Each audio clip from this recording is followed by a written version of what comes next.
Hello. Hi. Happy Friday. Today is Friday, June 21st. I'm coming to you at 6 p.m. my time here on the eastern seaboard of the United States. And by popular demand of like three people in that one live stream where I asked, um, I want to talk about the Karen Reed trial. There's so much going on with it. Um, like the stream, subscribe to my channel, blah blah blah. But because I'm gonna forget to say that. But today is a big day. The Commonwealth has been putting on their case. The Commonwealth of Massachusetts has been presenting their case against Karen Reed for like 6 weeks now, or something ridiculous like that. They've finally finished, and we started getting into the defense case today. But the reason that I wanted to stream about this. Hi, Sammy, you're here. Yes, I'm talking about this. You better believe I'm talking about this, Sammy. Oh my God. Yeah, it's been 8 weeks already. Oh my God. This trial is Sammy, I haven't seen you in a while. I'm glad you're here. Okay, so this trial is so much.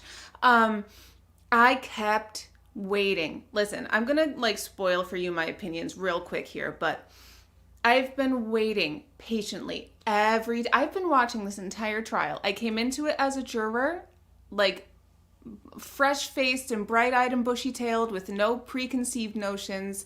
I'm from Connecticut. I'm not from Massachusetts, so I don't know all those uh, uh, politics. Oh, Sammy, how could I forget? Um, the, you know,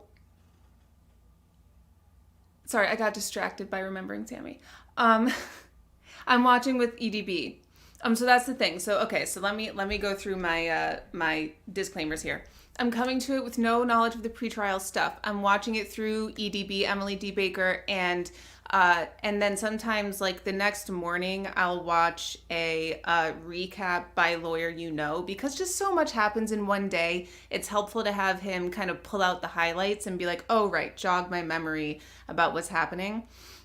Yay, Kate. We're going to talk about Karen Reed. And both Emily and Lawyer You Know, his name is Peter, they both went into it also kind of as a juror, not having any preconceived notions or knowledge about the pretrial stuff. See, I scratched my chest once and it's bright pink. So that's just going to be there now. So we're all kind of jury members.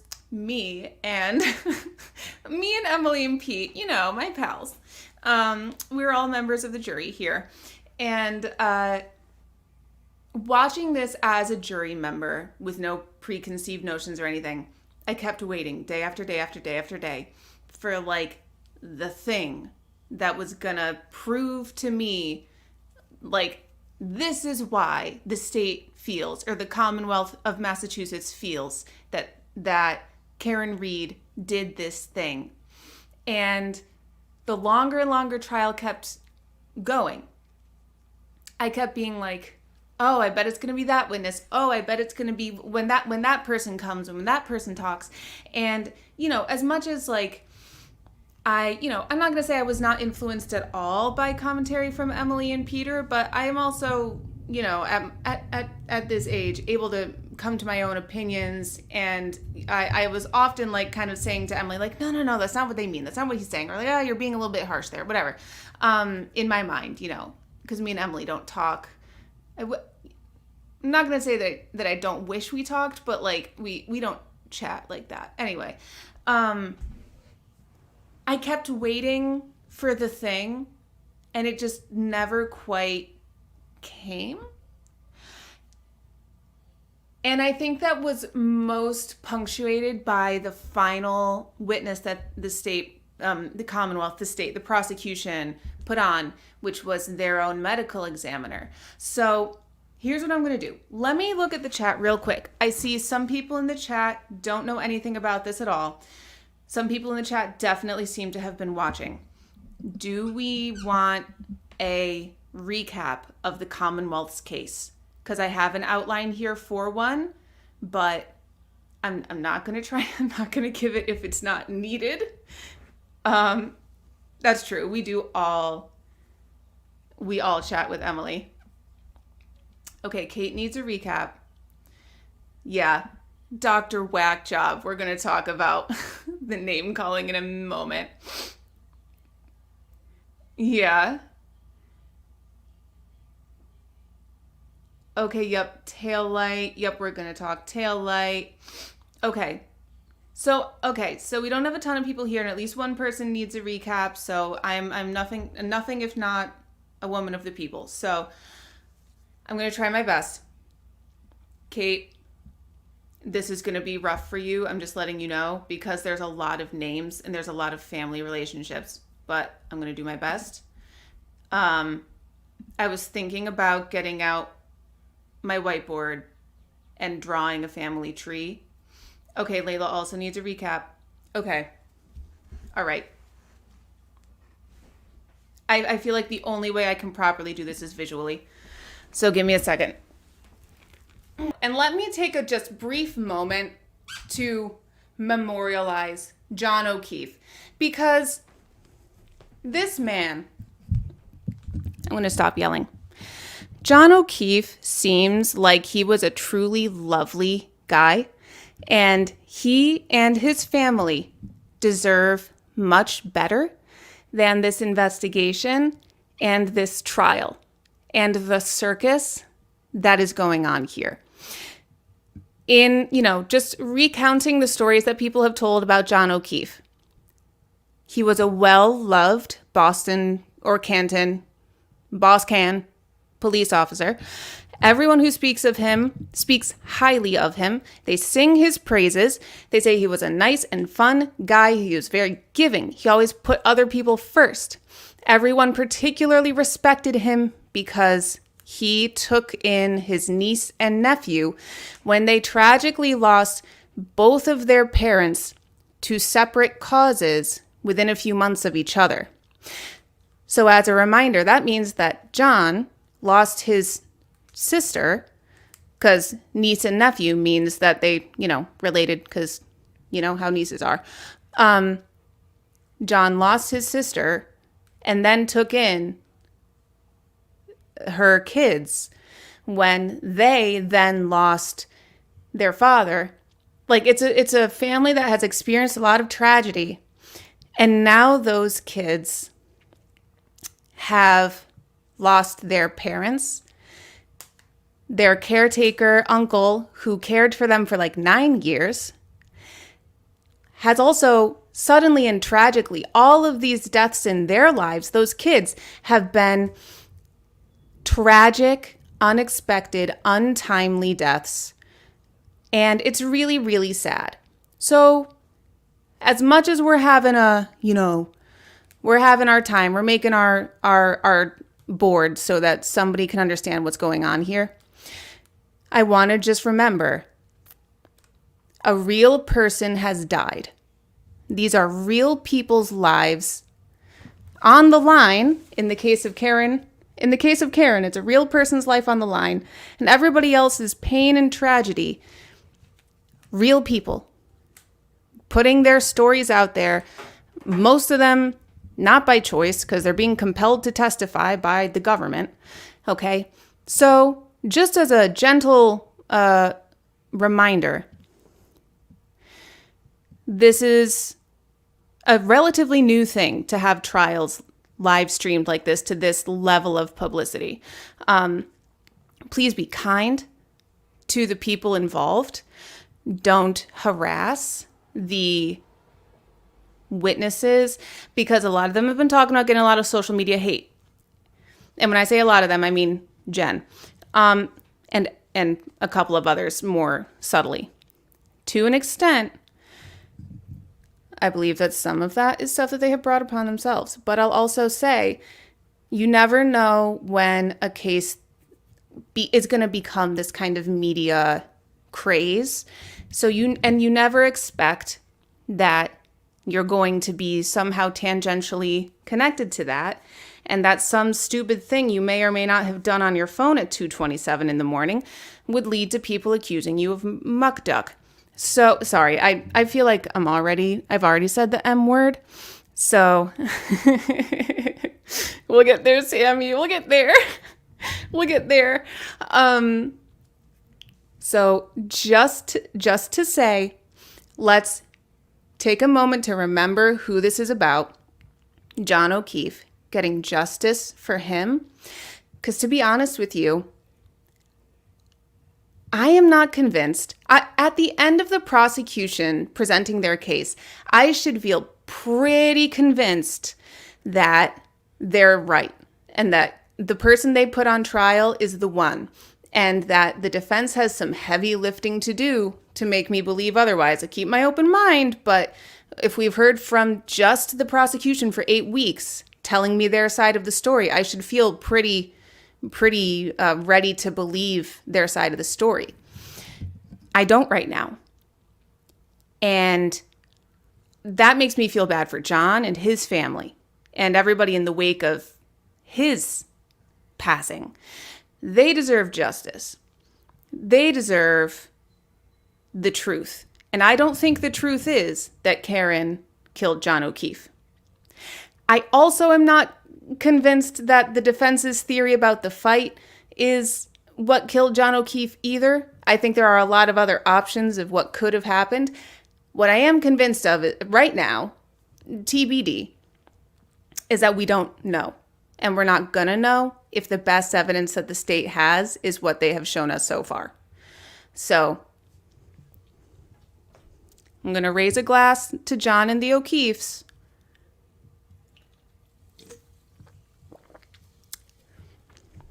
May he rest in peace, and may their families find justice and peace eventually, despite all of this.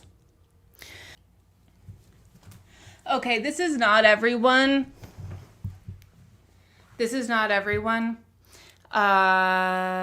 This is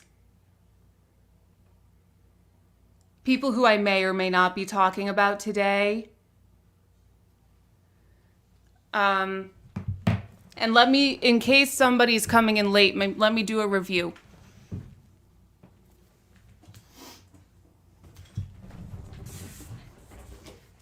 This is what we're looking at. Well, here's the thing, guys. I cannot get into every single person that's involved in this trial. I'll just tell you now. I'm going to try to give you an overview of what I can. And from there, I highly recommend going and watching streams and recaps of the trial from Emily D. Baker, from Lawyer You Know, Ian Runkle. Runkle of the Bailey has been doing a bunch. I cannot be the one here on my Friday night to tell you absolutely everything. I'm mostly coming to you with an overview recap as much as I can, and maybe entice you to go find out more. But these are the key players. Thank you, Sammy. Once upon a time, Karen Reed was seriously dating John O'Keefe. John O'Keefe is a Boston Canton police officer. So is Brian Higgins, except he's not. He's a federal agent that has an office at the Canton Police office department. Brian Higgins is good friends with Brian Albert. The Alberts are a core family here. The Alberts' house is where John O'Keefe was found dead. Brian Albert has a brother named Chris and another brother named Kevin. Kevin, yes, Lily, some of them are Canton cops. Brian and Kevin Albert are both Canton cops, okay?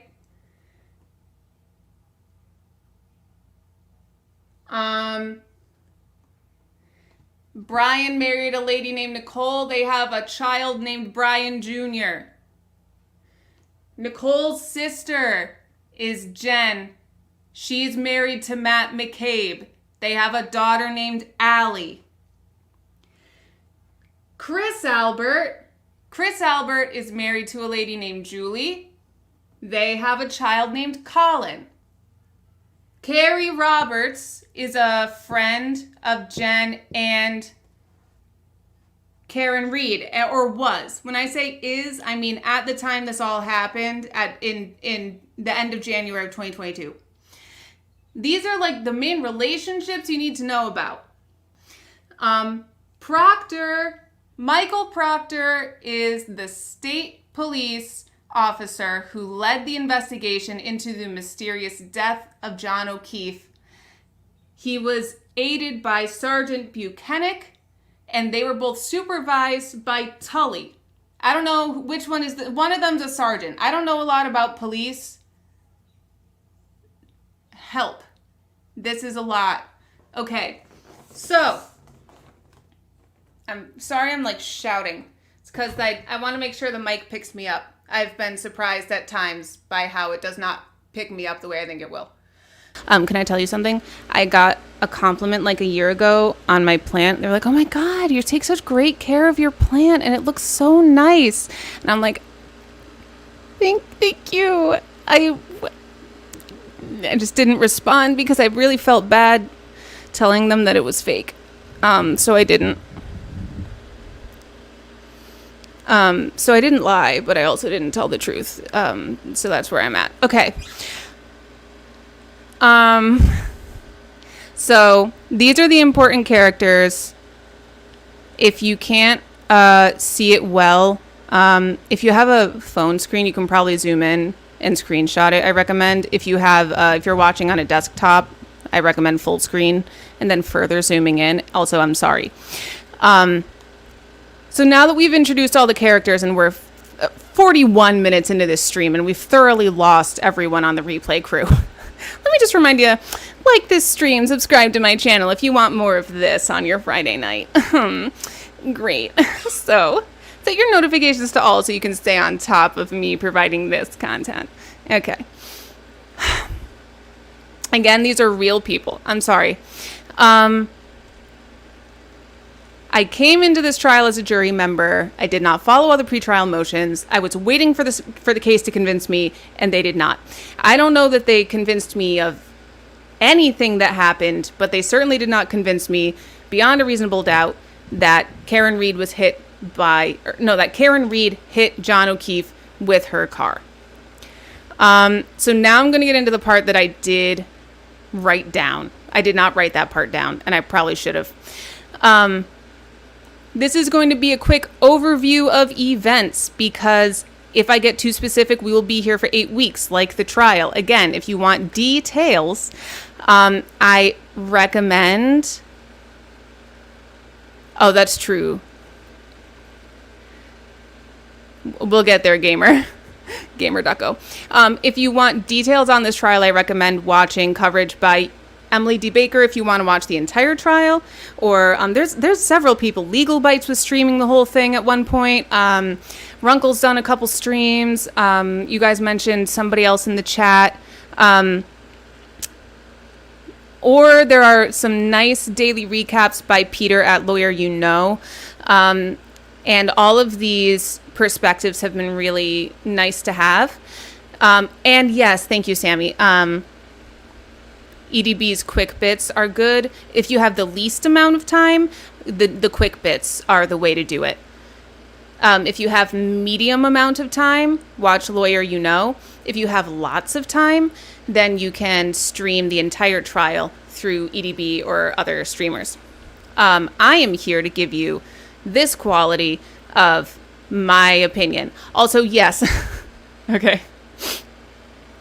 Uncivil definitely has some snarky clips.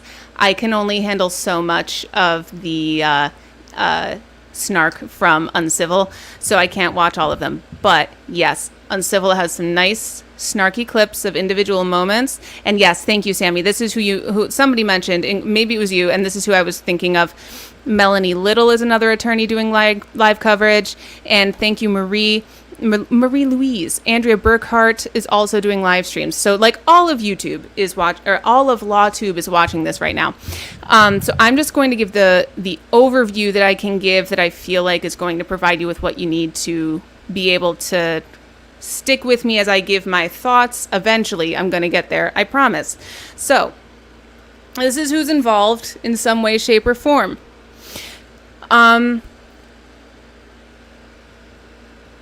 We have Karen Reed and John O'Keefe, who are a couple who were involved in a long-term relationship.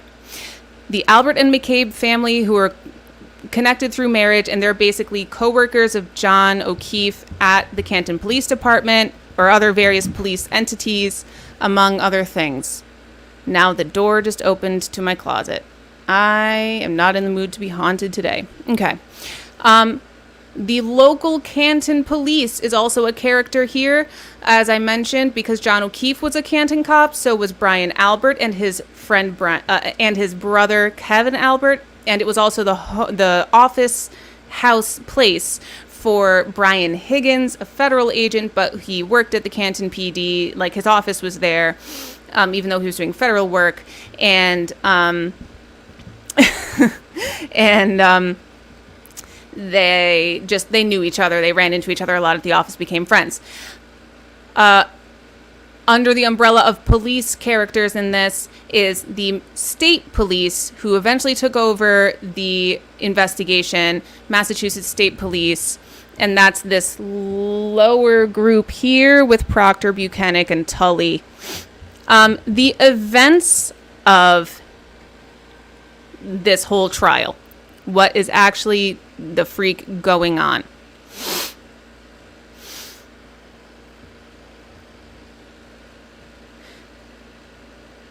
Somehow, some way, John O'Keefe passed away in the early morning hours of Saturday, January 29th, 2022, sometime between 12:15 a.m., midnight 15, and 5-ish a.m.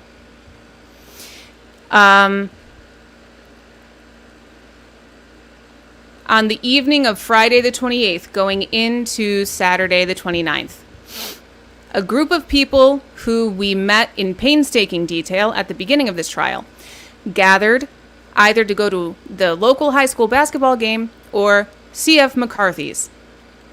They all knew each other. They were pals in various ways. They decided to meet up at Waterfall Bar and Grill later on afterward. That's these people who are on the board, not all of them. Not Proctor and other state folks, but most of the rest of them. And anybody who was not at the Waterfall, I'll explain. So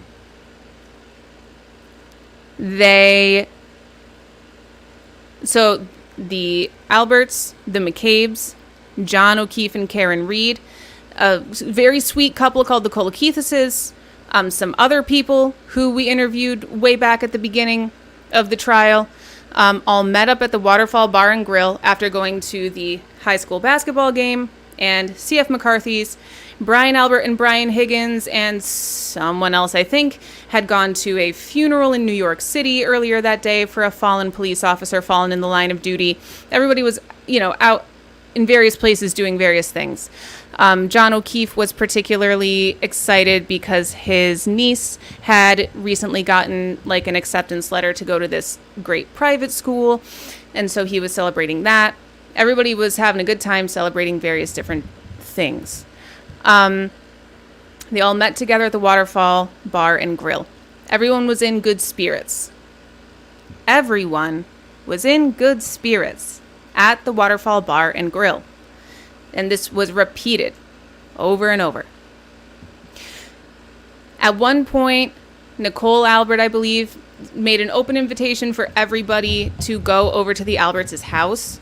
So around midnight, or between midnight and 12:15 a.m., everybody left the Waterfall, and most people went over to the Alberts' house to continue to party because it was Brian Jr.'s 21st birthday, the son of Brian Albert Sr. and Nicole.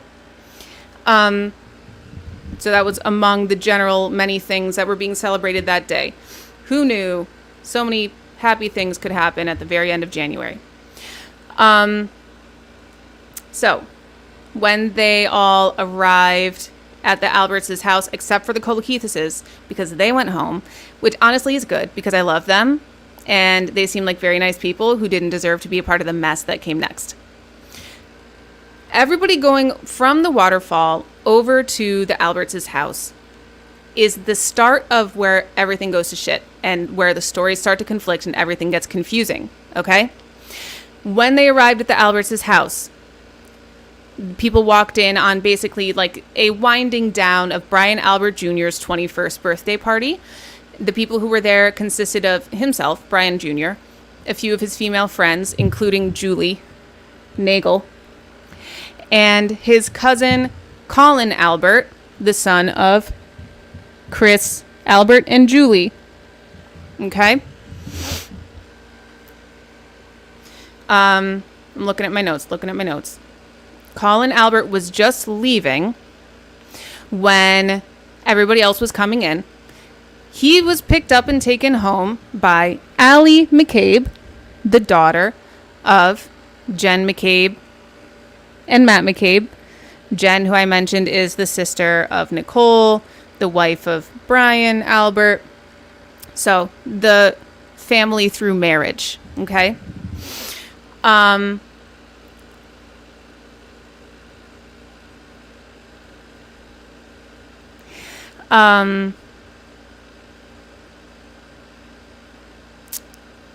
Sorry, I made notes and now I'm freaking following them and it's all over. Okay, so Colin was taken home by Allie.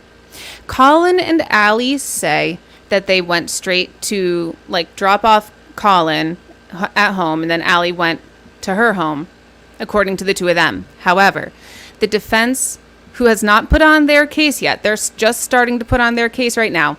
Through the process of cross-examination, they have started to put information out there that they believe they have phone data that suggests that the two of them did not go straight to drop off Colin and then have Allie go straight home, but that some other things may have taken place. I'm very curious to see what the defense is going to present as an alternative series of events there. They're just starting their case, so I'm sure that's going to be coming soon. Brian Albert Jr., he and his friends stayed through the night. Well, he lived there, but his friends, Julie and other... Wait. Oh, I put Julie next to the wrong person. I'm so sorry. Wait, Jules. Hold on, Jules. You're not Colin's friend. Well, I mean, I don't know if you're, like, not Colin's friend, but you're here for Brian. They're, like, best childhood friends. That's according to them. I don't know. Okay. I have so much marker on my hand. Okay.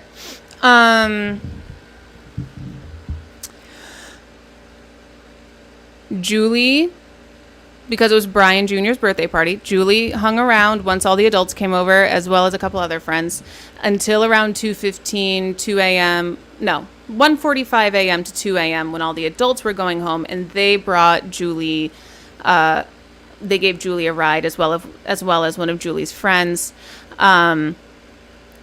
There was a moment when Julie thought that she wanted to get picked up, and so like around 12:15, 12:30ish, so her brother Ryan, I believe, came over to come pick her up, but then she changed her mind, so she went outside to go tell Ryan, like, hey, I actually don't want to leave. And that becomes important later on. So that was around 12:30ish. Julie goes out to say, hey, I actually want to stay. And she comes back inside the house. And Julie and friend stick around until around 2 a.m.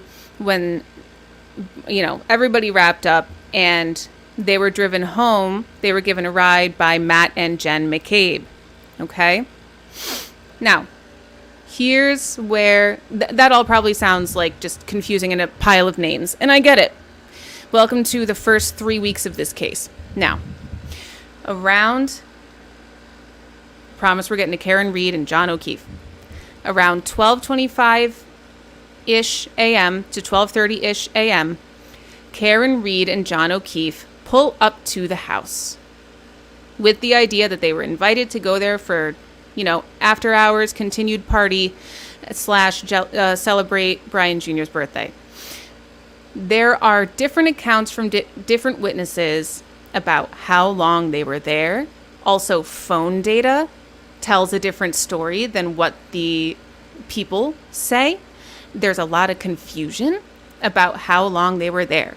But basically, what people report remembering seeing is that they pulled up in Karen Reed's big black SUV, and they were in the car still talking / maybe fighting for a while, and the SUV slowly kind of passed the front of the house and then drove off. And the people inside the house who went to the party got on the stand under the oath of perjury, said that John O'Keefe never came inside the house.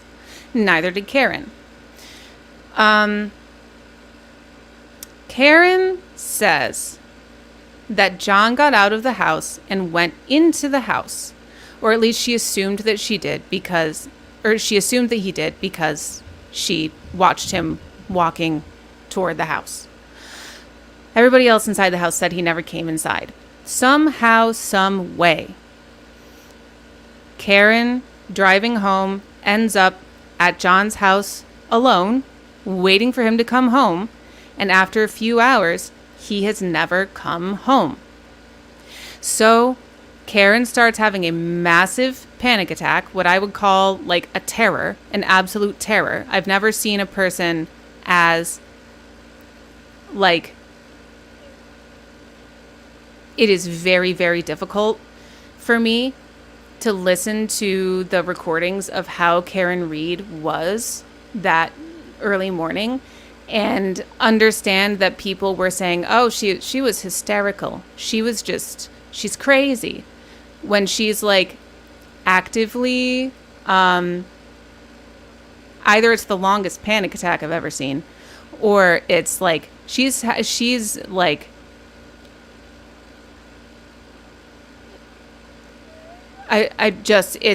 she's out of her depth in every way. She's out of control of herself. I'm pretty sure there's just a lot going on. So she starts having this massive panic attack, realizing John never came home, which is particularly strange for him because he has the niece and nephew to take care of, and because their parents died tragically, and it's like he would never just like not come home and scare his kids like that. So for her to realize that, oh my God, he never came home, something must have happened, like something serious must have happened, she summons Jen McCabe and Carrie Roberts. To this day, I don't remember how Carrie Roberts was summoned to be part of this. I think she just lives in the neighborhood where Karen Reed lives, and Karen was like screaming at the top of her lungs, and she just like heard it and came over and was like, what is going on? That's what I think.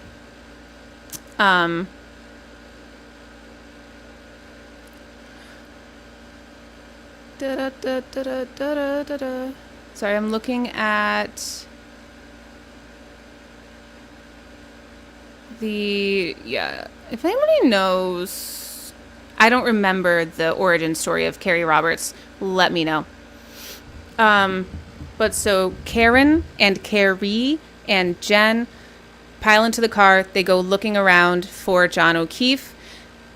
After a certain path of discovery, they find John O'Keefe on the front lawn of the Albers house, which is 34 Fairview Road, dead underneath a couple inches layer of snow, because lest any of us forget, it was snowing. It was blizzard conditions that night from that Friday into that Saturday.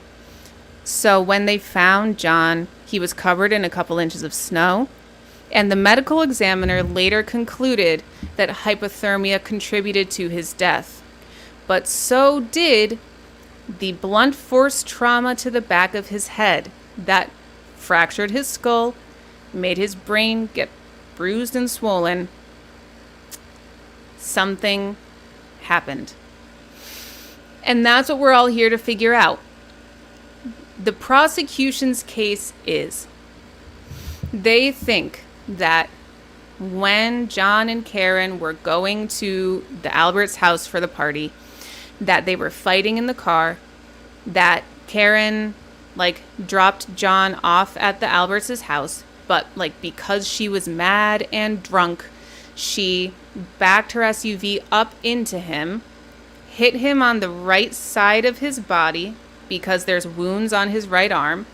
It sent him spinning toward the left, kind of away from the car, and he fell and hit his head on the curb or on the ground, and that was what happened. And then Karen left him there to die in the cold, essentially. The defense's theory of events kind of ranges a lot because they're providing a lot of possibilities by looking at a lot of different evidence. And just to be clear, if you haven't watched a trial before, personally, I'm not a big fan of true crime because I don't really love paying a lot of attention to the crime part, the terrible things that people do to each other. What I find fascinating is the trial, the legal system and how lawyers work and how people come to their conclusions. So in a trial, a criminal trial, the prosecution needs to prove beyond a reasonable doubt that the person they are accusing did the thing. They need to convince the jury beyond a reasonable doubt that that happened. So they need to put forth a theory that is supported by evidence that the jury can believe beyond a reasonable doubt. Okay, that's what happened, and that's how this crime happened. The defense does not have the same burden. They don't have to convince the jury of anything other than that the prosecution did not prove their theory of events.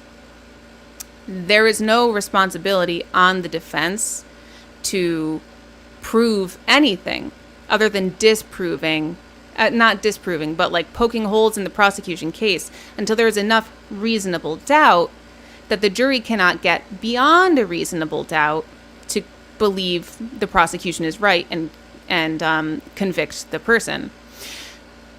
However, in a lot of cases, including this one, the defense is putting up a theory. And in this case, the defense's theory relies on a lot of basically unanswered questions and evidence that does not line up with what the prosecution is describing would have happened. And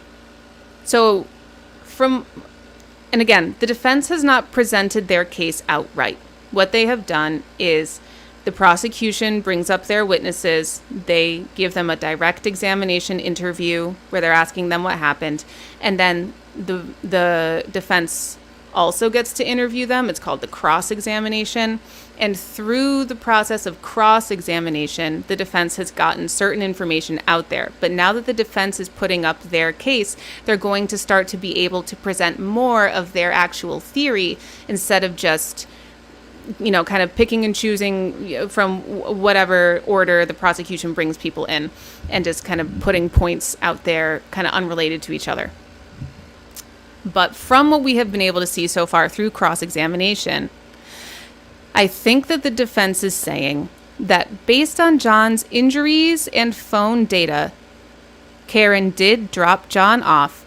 John went inside the Alberts' house, went into the basement, got into a fight with either Brian Albert or Brian Higgins or Cullen Albert or some combination of them, got attacked by the Alberts' German Shepherd at that time, Chloe, who has a bite history, and because John has marks on his right arm that look less like he got hit by a car on that side and look more like dog bites.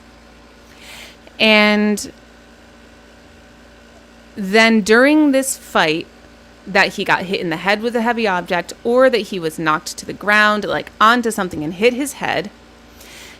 And again, this is what I'm piecing together from what's come out in cross-examination.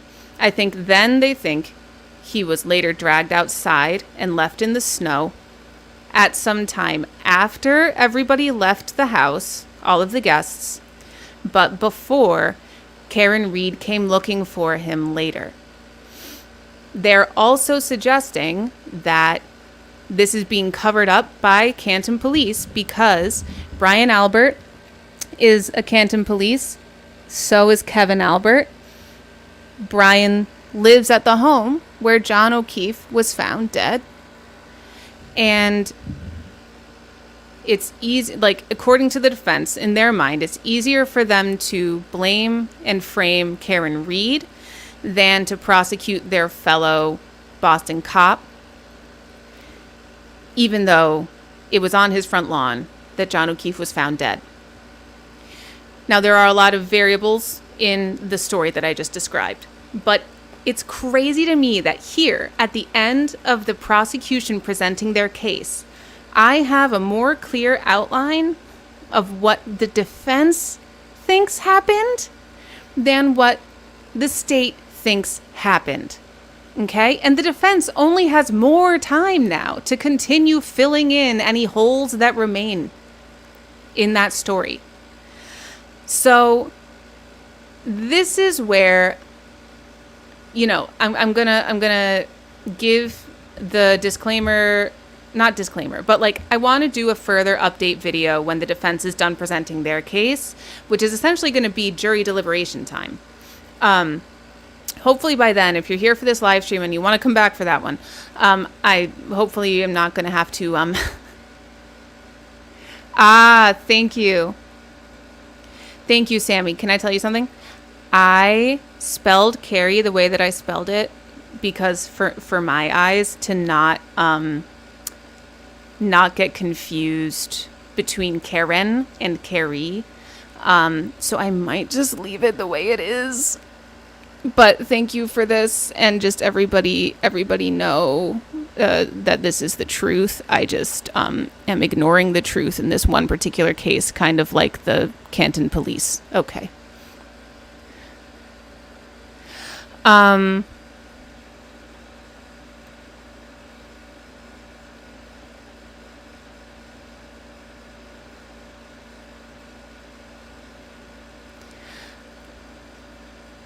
So, okay. I'm going to look in the chat real quick because I want to talk about some thoughts that I have, but you guys are bringing up some good various evidence and questions in the chat, not the cat. How were opening arguments for the defense? Passionate and convincing. Unlike the prosecution, who, to be fair, there has only been one prosecutor doing all of the questioning for this whole trial. I think that honestly, he chose a kind of self-destructive strategy in that way. He's just like exhausted by this trial before the trial even started.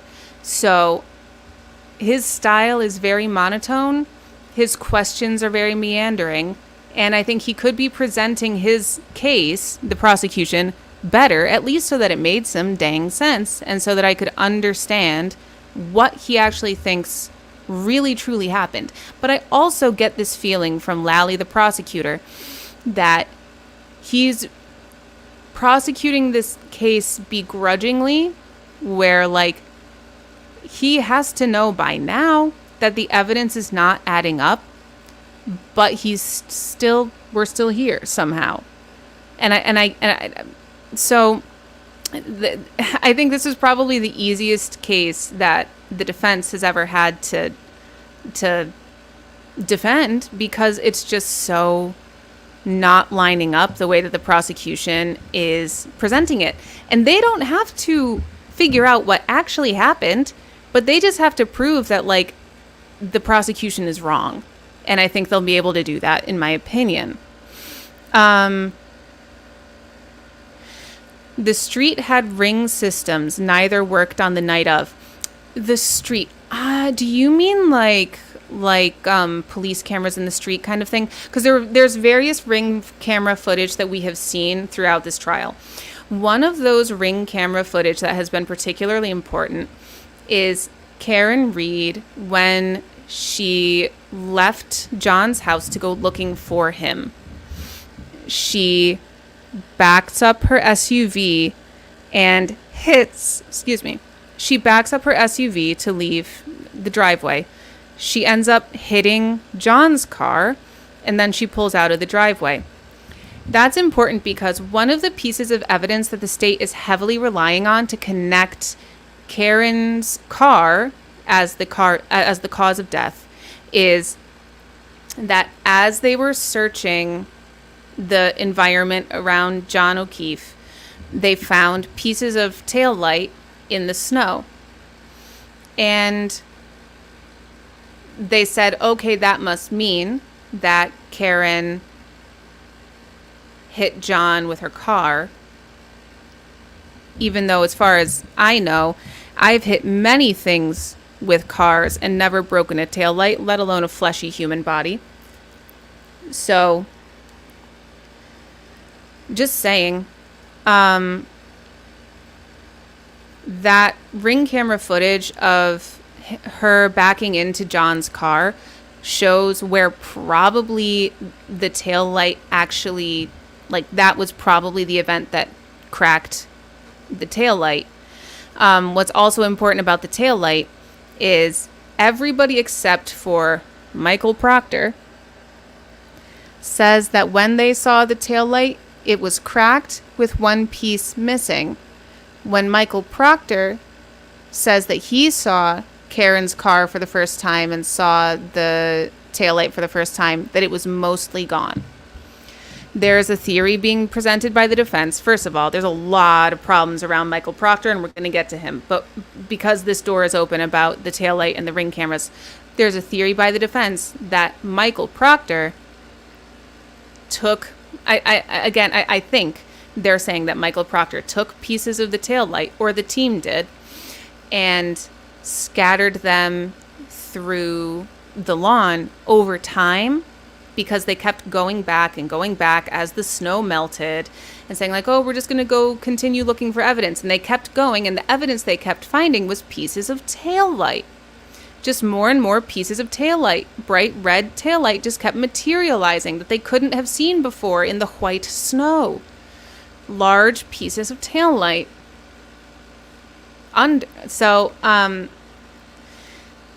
There's a lot of sus around the taillight specifically, and what was caught on camera, on the ring camera, I believe, is when the taillight was cracked. I don't need to know the story of how the pieces of taillight got there to know that I don't think that the state has the right answer on what killed John O'Keefe. But it is real sus, in my opinion. And yes, good point, Slushy. The state didn't present a case against Karen Reed. They presented a case against the defense theory. I think that that's true. And because this case went to a grand jury, and then there's a separate federal investigation into this investigation because of how bad it was, they've had to essentially put on this case like twice already. So by the time they actually get to this trial, they're very familiar with what the defense has to say and what the defense is theorizing about what actually killed John O'Keefe, or like how bad the investigation is and everything. So they came into this trial not so much like putting on their own case as much as they're like trying to in advance head off arguments from the defense. There's a certain value to doing some of that, but to the extent that they've been doing it, it really does feel like the state is on the defense and the defense team is on the offense. And honestly, I think that's how this is going to end up. Like, I don't think the state is going to win this. The Commonwealth, excuse me. I'm going to go through the chat just a little bit more, and then law enforcement initially told the local news that they had ring camera of Karen hitting John with her car. It was reported it was all caught on CCTV. Yet even though 34 Fairview and the cops across... this is the other side of your... across the street had ring systems, neither worked on the night of. I understand. Okay, so that's the context for the previous one. Listen, if there's video of that, it would change everything. But they didn't present it, which makes me think it doesn't exist, and that they were blowing smoke at that time, personally.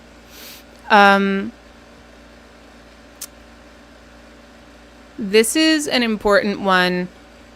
So, if the timeline that the state presents is correct, that around 12:30 to 12:45 a.m., Karen Reed let John out of her car, backed into him, knocked him over or whatever, drove away and left him to die in the cold, that he would have been there all night while the party was going on, while Julie Nagel was running outside to go talk with her brother about, oh wait, I don't actually want to leave the party.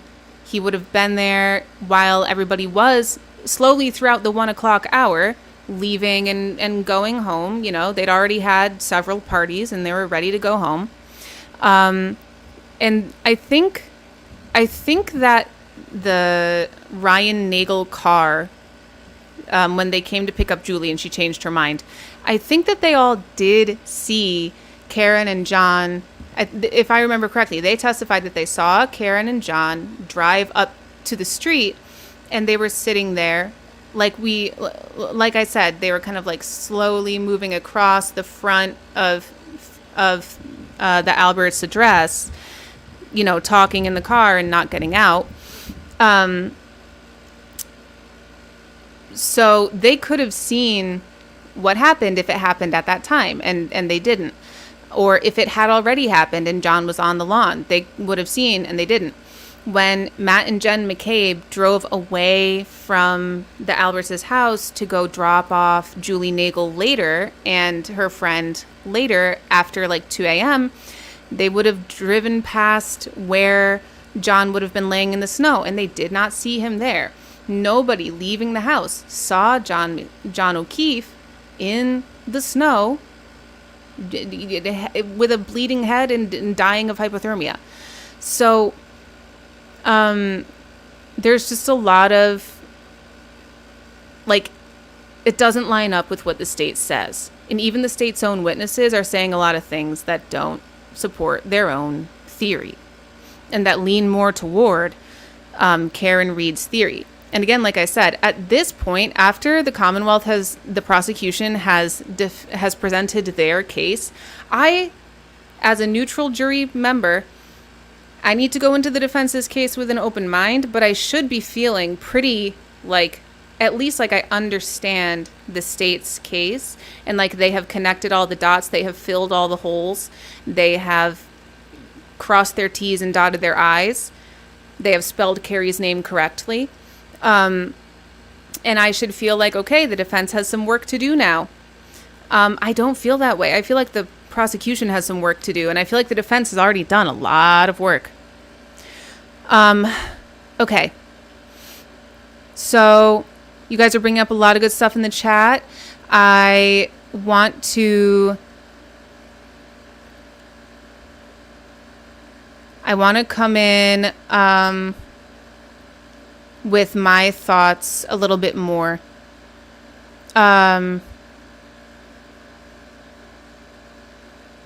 Okay. Very, very nice. Okay.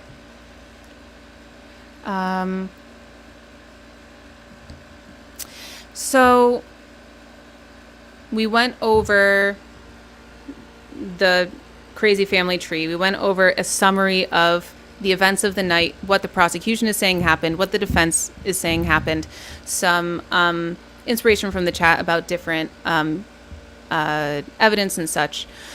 And so now I just want to review real quick some of the things that I feel like stick out to me the most as a fake juror on this real trial.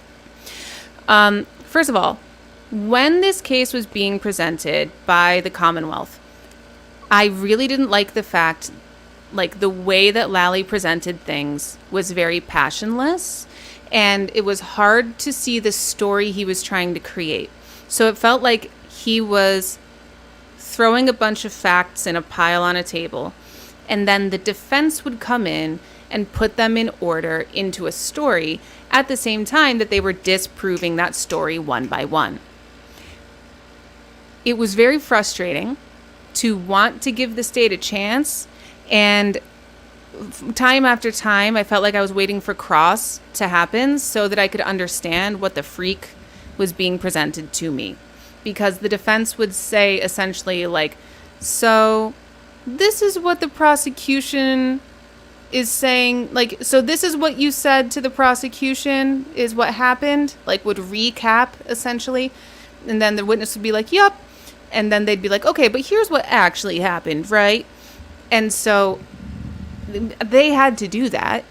They had to sum up what the prosecution was saying so that they could then disprove it, because that's how bad the prosecution was at telling their own story. Additionally, what we actually know so far, what we solidly have seen, solid evidence, I want to get into some of that. First of all, there's all the events timeline that I have already laid out and some other stuff that I've already laid out. Some other things that we know for sure. John and Karen's relationship was not perfect. The state did prove that. Their relationship was long. They were around a year and a half, and it may have been failing at that time. And I think that Karen got a little anxious, a little restless maybe. She was talking about how she wasn't necessarily looking for the responsibility of like essentially becoming a mom. She wanted a partner. She didn't want to necessarily want to be a mom. There was a trip to Aruba earlier in January where Karen thought that he saw John kiss an old friend. He didn't. He hugged her. But and so like she apologized and they seemed to have made up, but then she was still talking about it a couple weeks later. So it was clear that like she apologized to keep the peace, but not because she actually thought that she was wrong. And then around January 14th, I believe, Karen started texting with Brian Higgins, this ATF agent who is a friend of Brian Albert's. And don't watch that testimony. It's awful. The Brian Higgins testimony is absolutely embarrassing for himself, for anybody watching. The text messages are very difficult to stomach from a cringe standpoint. But suffice it to say, there was a moment in time, about a week, where Karen was considering like having a hookup with Brian Higgins, and then she found out he was dumb as a rock, and so she didn't, in my opinion. Because I think, you know, she was feeling a little, like I said, a little restless, maybe a little ignored, maybe feeling a little babysitter with benefits is a term that's been thrown around in the friend group a bit. And then finally, over the past day or two of trial testimony, we have finally been shown voicemail messages that Karen left for John overnight on the 29th when she had gone home, and she was very angry because she thought that he was out like hooking up with other women on that night after like the Brian Albert's party, and she was at home taking care of his kids, and he wasn't coming home because he was having some sort of a fling and cheating on her. And so she was very, like, angry in those voice messages that she was leaving him. And, excuse me. So, and I think earlier in that day, they had a fight about the kids, about, like, how she had been spoiling them or something. And so there was some conflict in the relationship. I don't think it was insurmountable conflict. I don't think it's the type of conflict that inspires one to kill their partner. But there was conflict in the relationship. And I think it was coming from Karen feeling a bit anxious, insecure, whatever. What we've also had proven throughout this trial is that Karen has MS. She's had a bunch of surgeries for other issues as well, partly related with her digestive system and some related with MS. And that those things were brought up in a very disrespectful way by Michael Proctor in some very gross texts. So what I think the evidence is showing so far is that there was a rush to judgment in this case. Somebody, and I still can't quite figure out who, somebody decided early on that John was hit by a car and it must have been Karen Reed's car. The evidence that they're basing that on is the alleged broken pieces of taillight found in the snow and the fact that John's shoe was still there in the snow. And so they're saying, oh my God, it must have been such a big force as to knock him out of his shoe. What would do that? A car. And once people decided he was hit by a car, they decided it was Karen. And I still don't know exactly how. I mean, other than the fact that they just, like, assumed that they were fighting. Or because John, like, the last person that John was with was Karen. I don't know.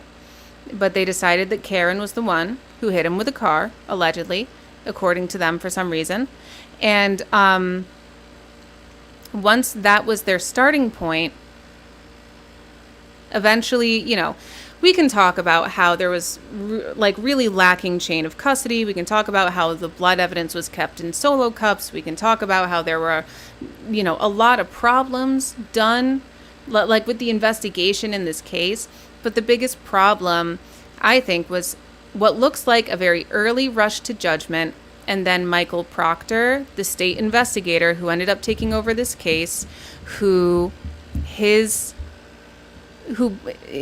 and his sister have connections to the Chris and Julie and Colin Albert branch of this family tree through his sister being friends with Julie, and he's some kind of, I don't know, they've like babysat for each other and stuff like that.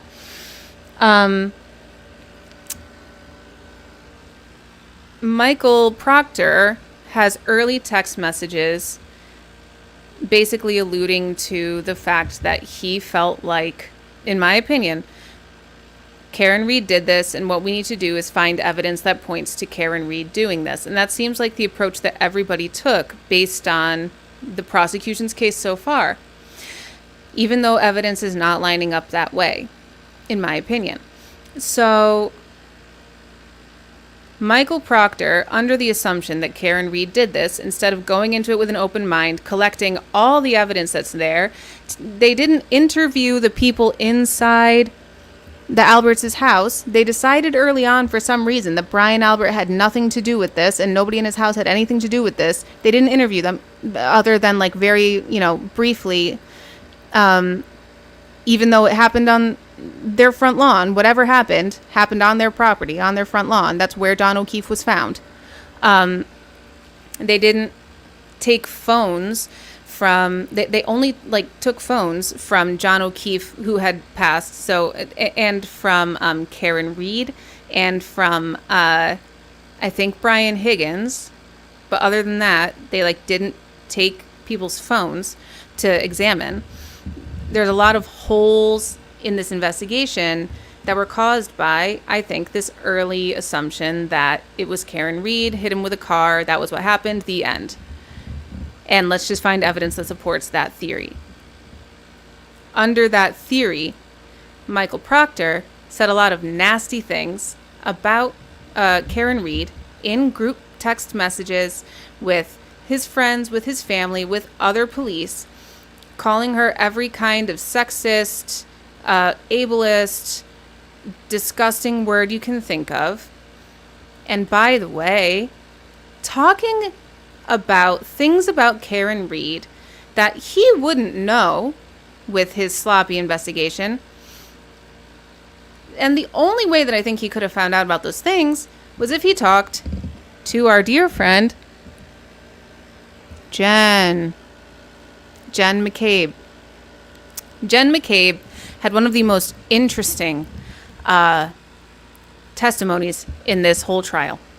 She was mad when she got there. She was mad when she left. She was defensive when she got there. She was defensive when she left. She was on the stand for, I think, 2 or 3 days, like parts of 2 or 3 days.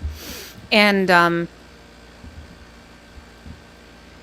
I think that Jen McCabe has been bullied a lot on the internet because evidence has come out, which is still in debate, about a Google search that was made on her phone, which I think the defense hinges their case on this. And this is one thing that I think the prosecution actually disproved. They spent a lot of time disproving it, but I think that they successfully did. Basically, at 2:27 a.m., it looks like, but I don't think this is true, it looks like, based on Jen McCabe's phone records, that, so I guess they did get Jen McCabe's phone, I don't know, that Jen McCabe at 2:27 a.m. on the, early morning, late evening, after the Brian Alberts party, Googled how long to die in the cold at 2:27 a.m. before anybody went looking for a dead John O'Keefe. So the idea is she already knew that he was dead. How would he have known, or how would she have known? And Googled that. Oh, because she knows what happened. It must have happened in the house during the party. Everybody's just hiding it, etc. That's like what the defense is trying to put out there. What the Commonwealth's tech expert, who's like the leader of forensic phone, she like was recently elected to be like the president of the forensic tech freaking board of the state or whatever. Like, she's extremely experienced. She was saying that, and I also saw this in a comment on EDB's live stream too, what she thinks probably actually happened is not that Jen McCabe Googled that at 2:27 in the morning, but that later on, as Jen testified, Karen Reed was asking Jen, in her state of panic, her ongoing panic, to Google how long does it take for someone to die in the cold, because she was realizing that that was what had happened to John. And so she was trying to figure out how long he had been out there, essentially. So Jen, who also has MS, by the way, interestingly, she opens up her phone to the most recent Safari or Google tab that she had open, and she had opened up that tab at 2:27 in the morning when she was doing some Googling before she went to sleep. She was Googling some stuff related to her kids' basketball and stuff like that. She used that same tab that was already open to Google how long to die in the cold. But because that tab had previously been opened at 2:27, it's showing in the phone records as being opened as that she searched that at 2:27 in the morning. But the forensic phone president, no, I forget, but she was a great witness to listen to. She said that it was much more likely that the search was performed at 6:15, 6:30 a.m. or whenever, because the phone data shows that when that search was entered, like before that search was entered, there was a suggested search from Google to look up how long to digest food or something like that. When that search, because she searched it a couple times at like 6:15, 6:30 a.m. And that if that suggestion had been offered by Google at, 6:15, 6:30 a.m., that would mean it was the very first time those letters were being entered in that order, and Google was trying to finish the sentence for her. And so it offered how long to digest food at like 6:20 in the morning, which means that at 2:20 in the morning, she would not have Googled that if Google was trying to suggest something entirely different a few hours later. I thought that was convincing. And I feel like the state did, or no, the defense did put on their tech expert this afternoon. And I'm at a place with that evidence where, like, I'm not really sure what to make of it, to be honest with you, because you have two experts saying two very different things. One seems more experienced, but one is the president of the whatever, and she also is probably a little bit more up to date on the most modern things. But I don't know, they both seem to be up to date. Let me know what you think about that whole thing. I think that no matter what, they're spending way too much time on proving or disproving that search. I think that it only matters if you think that the Alberts, like, that John died in the Alberts home and all of them knew about it and they're all trying to stay quiet about it, then that text looks extremely incriminating. But if you're Jen McCabe and the second theory is the truth, that at 6:15, 6:20 in the morning, your frantic friend who just lost her essentially fiance, who also was Jen's friend, is like tugging on your arm, asking you to Google this thing, and you Google it at her request, and then the internet finds out about it, and it looks like it was done at 2:20 in the morning, and everybody comes to attack you and call you and your family a murderer because of this one Google search that you made at Karen Reed's request. I understand why she's a little mad. I understand why she's a bit defensive. I understand why she comes into her testimony on edge, to say the least, because the defense is hinging their entire case essentially around that Google search that she did. And I really think the Commonwealth has done a good job of disproving that Google search. That being said, they have not done a good job of proving what they were actually supposed to be proving. That is a whole side quest. The whole Jen McCabe Google search is interesting, but it's not the main point. It's not the main reason that we're here.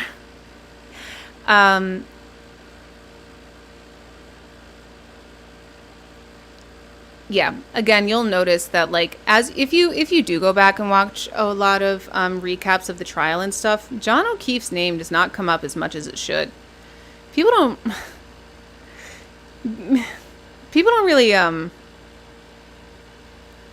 don't know. Everybody's talking about everybody else, the Alberts, the McCabes, the Karen Reed, and everybody else except for John O'Keefe.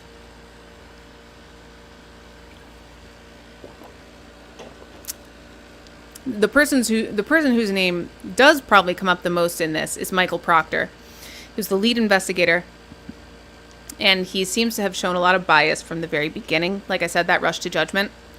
And if he's getting his information from Jen McCabe, who seems to have quickly believed that Karen killed him, and like I said, John was Jen's friend. They were neighbors, essentially. They lived down the road from each other. I think that she was the one spilling some of Karen's secrets to Michael Proctor. I think that she projects a lot during her testimony, a lot of personality traits that she has onto her friends, in my opinion.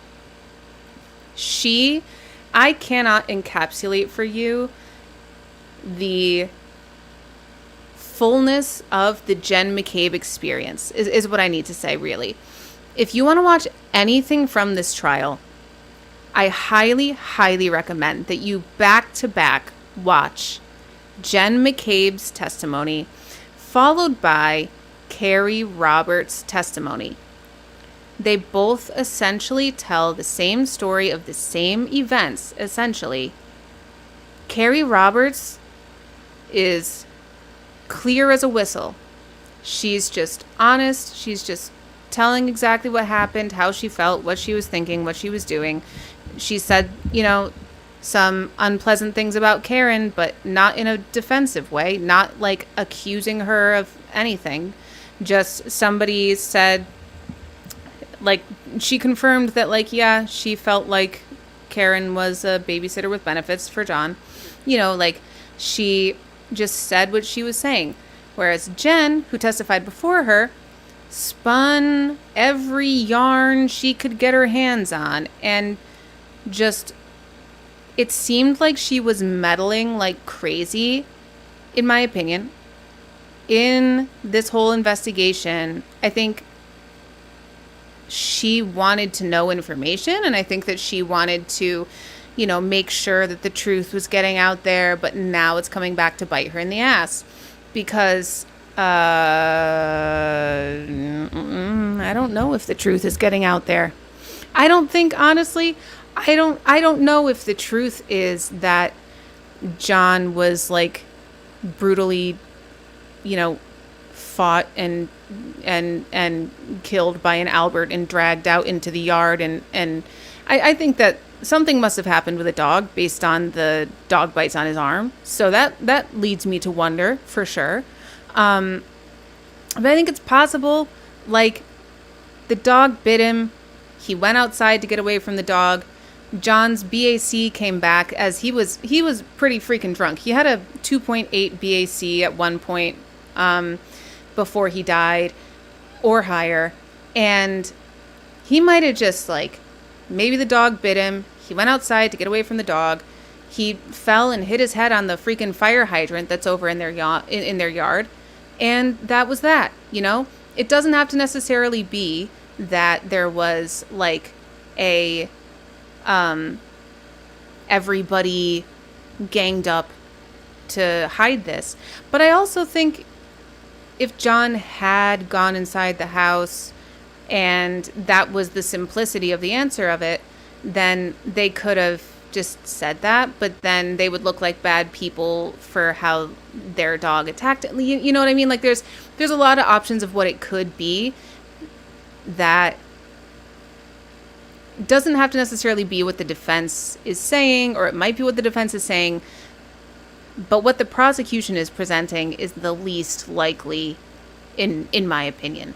And that's particularly emphasized by the fact that the prosecution's medical testimony was like yesterday and today.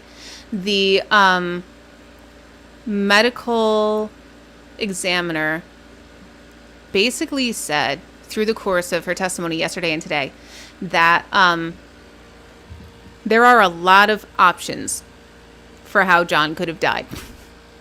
That kind of ended up being her final statement. She said hypothermia, and for sure, was a cause of death, and the blunt force trauma to the back of the head, which, nobody's denying that something happened that caused him to get hit or to fall onto something or on the ground on the back of his head.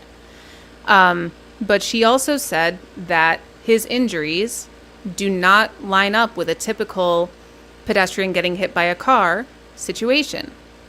And those injuries include injuries to the head, injuries to the arm, and no other injuries.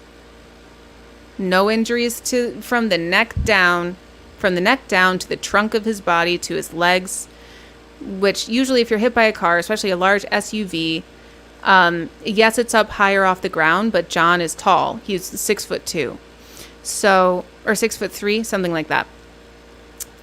If he'd gotten hit by a car, there would be bruising at the very least On his torso, on his legs, there was nothing.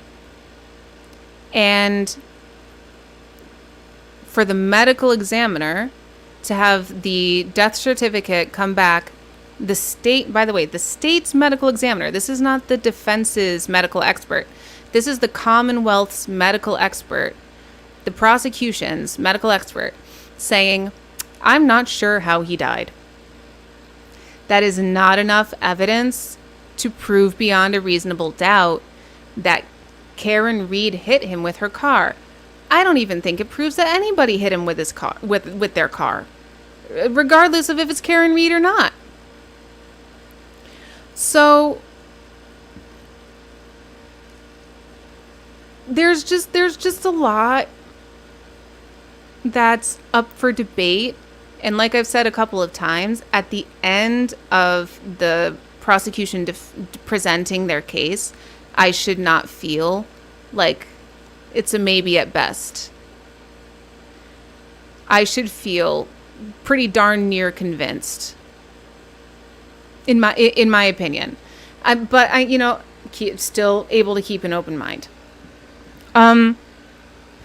The last thing I just want to say about Jen McCabe and this whole thing.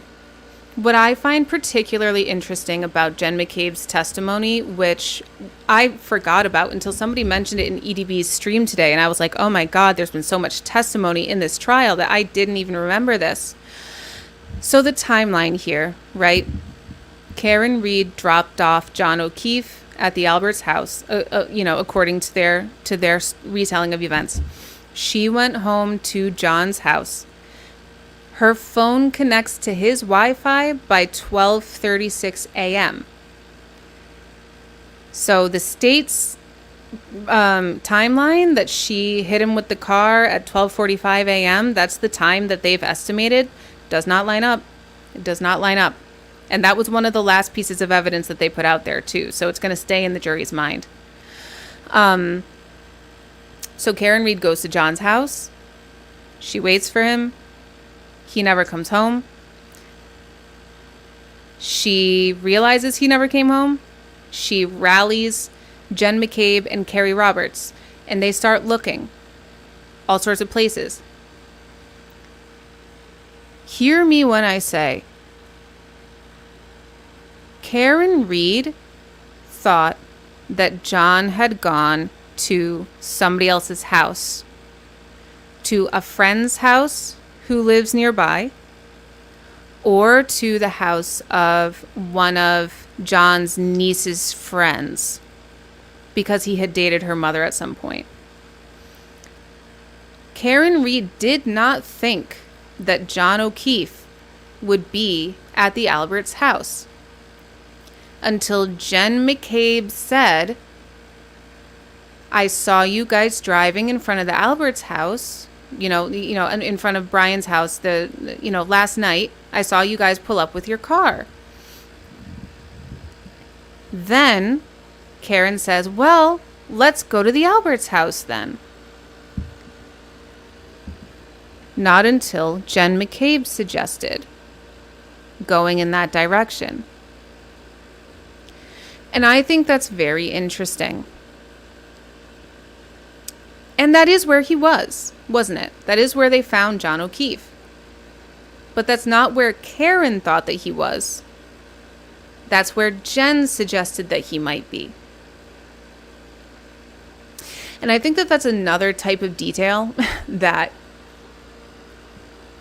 just makes this all look very confusing, very suspicious, with no answers, because that's not something that the state is chasing down to try to disprove. They're chasing down Jen McCabe's Google search to disprove that, but they're not chasing down the fact that Karen didn't even think to go to the Alberts house until Jen suggested it. Like, there is a big question mark for me around Jen McCabe. I don't think that she actually did anything, but I think that she knows something. I think, like, the way that she acts. And listen, I hate to say this because I'm the type of person who would get up on, I hope to God that I never have to testify in a court of law. It would be an awful experience because I would be trying to answer questions that were not asked of me. I'd be trying to explain myself. I'd be trying to do all the stuff that you're not supposed to do as a witness. You're just supposed to answer the questions. I would be feeling like I was on trial, which is how Jen feels, I think, and that's kind of what this trial has become. But she does act like she has something to hide. She acts like she's defending something. And I think that she's getting caught up in the internet shit. And I think that she's being harassed online. And I think that's what she's defending herself against is the internet. Because I don't think that she, killed John O'Keefe.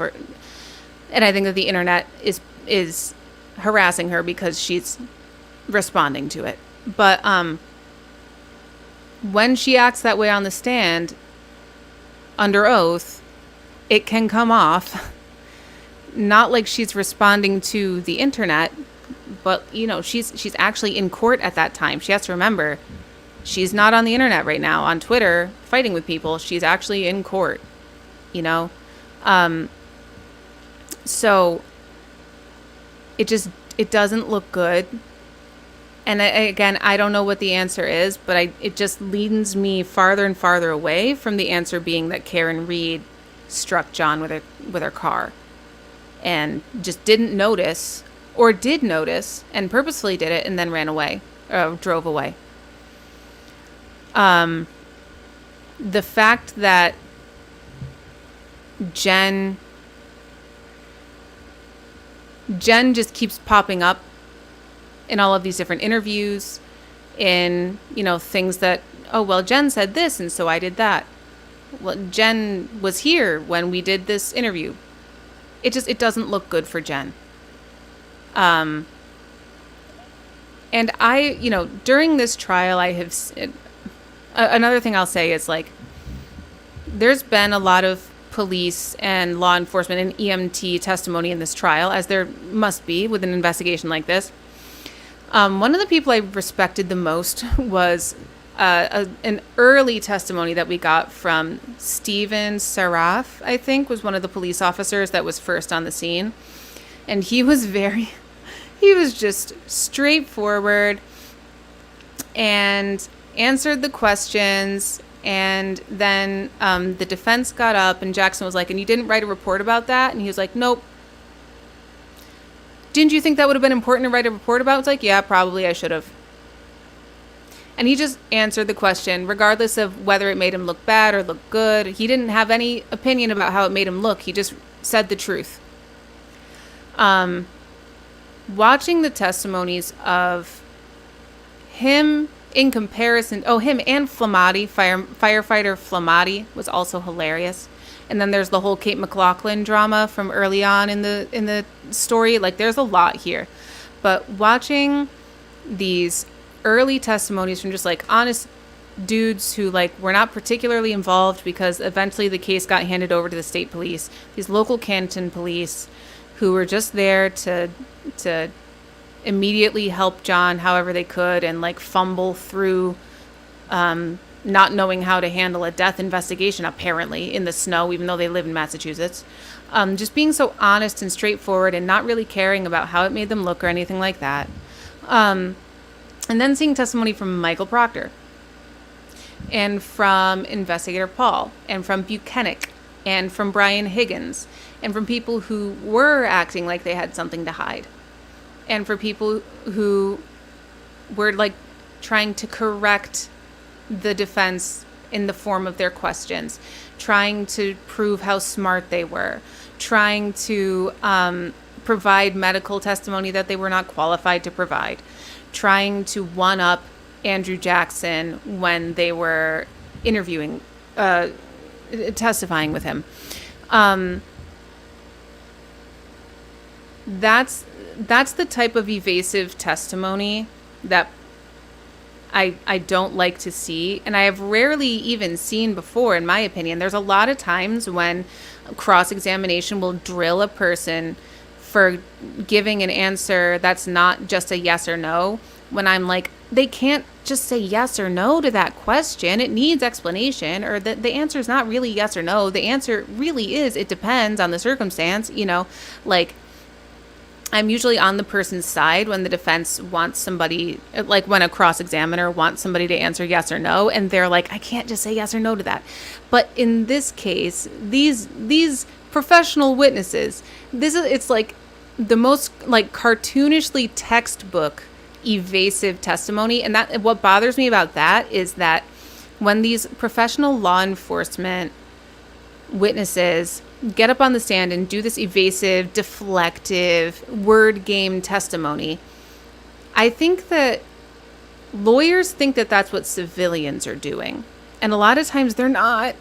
Like, civilians and expert witnesses are not playing the same games that police witnesses are.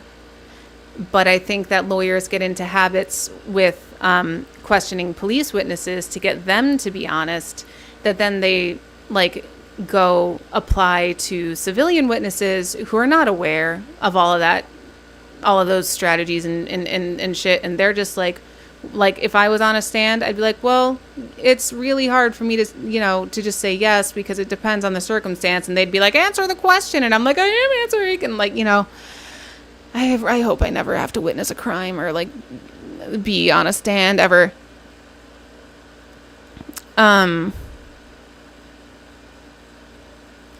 So I just thought that was interesting to see. Like, I've watched several trials by now all the way through, and it's definitely the most, like I said, textbook, like cartoonish, evasive testimony that I've ever seen from police officers. And it definitely makes me question the integrity of the investigation. It definitely makes me question whether there was just a rush to judgment and now they're defending their rush to judgment instead of seeking justice.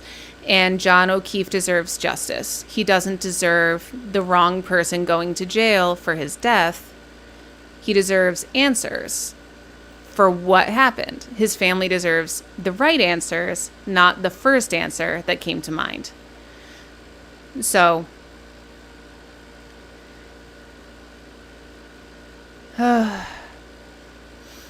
looking at my notes.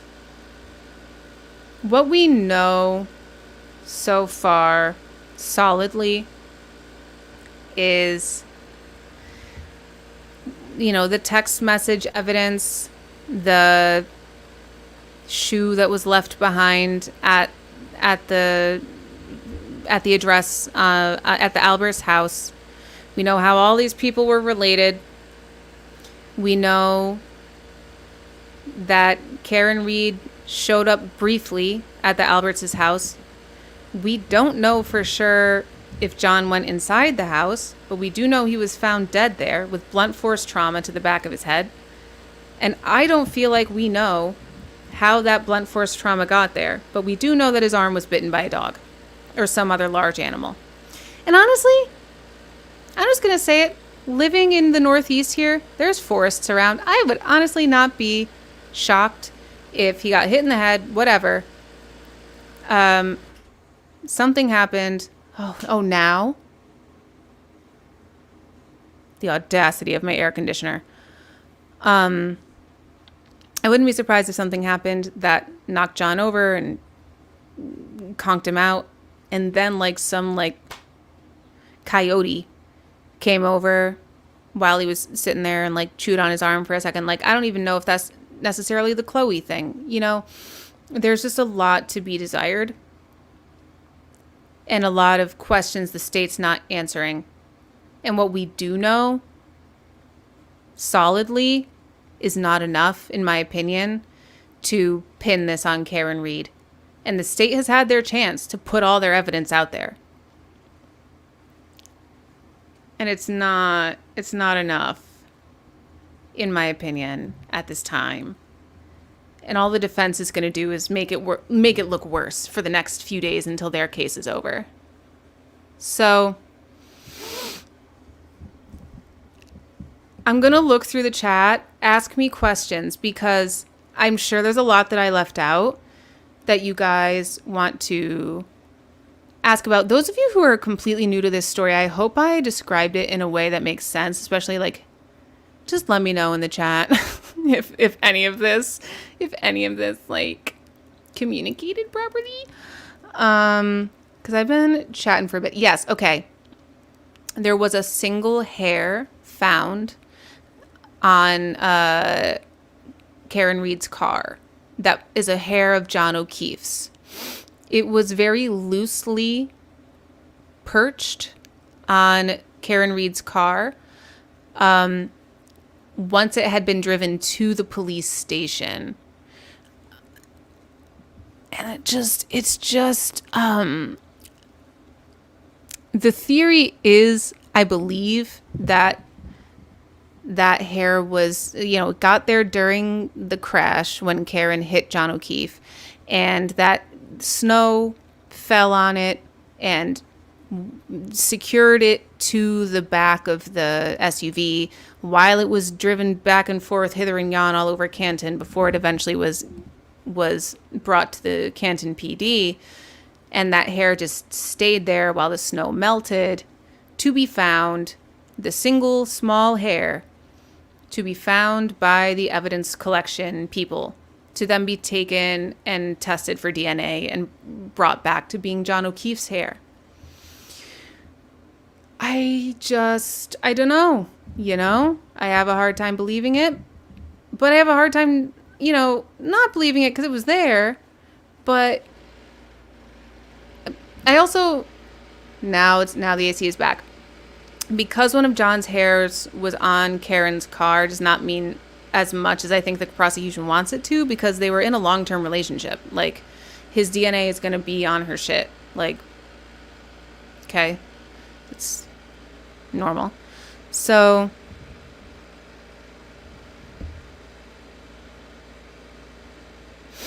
all right, I'm looking back. Oh, thank you. Chris Albert is a town selectman, a local politician. Brian Albert used to be on the Boston's finest reality TV show on the BPD. This whole thing is turning into a Real Housewives of Boston PD, and I really, it sucks for the family. It sucks for the family. Yep, there was a huge, lack of photography taken. And importantly, the prosecution and the defense both wanted to delay this case going to trial because of the federal investigation, the FBI investigation into this case and into this investigation. But Auntie Bev, the judge, said, no, we're still going to have the trial, even though both sides want to delay it until the FBI is done investigating.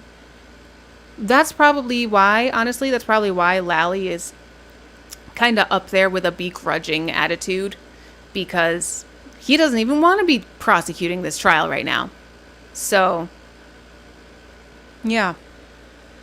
They knew there was issues. And that's one thing, the judge has been an interesting character throughout this trial. I think that she just has a very northeastern demeanor, where she's, a little brash and not the most expressive speaker. But she also chose to go forward with this mess. And I can't figure out why. I really can't.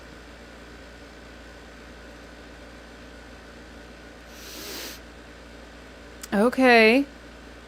You're coming in blind. Let me know if I have helped to provide some vision into this and how much and what you still would like questions about.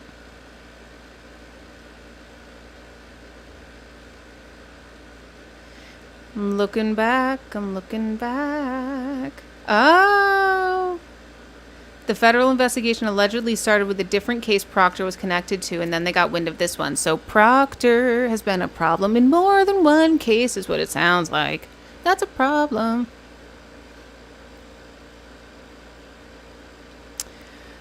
They weren't allowed to call Just looking through,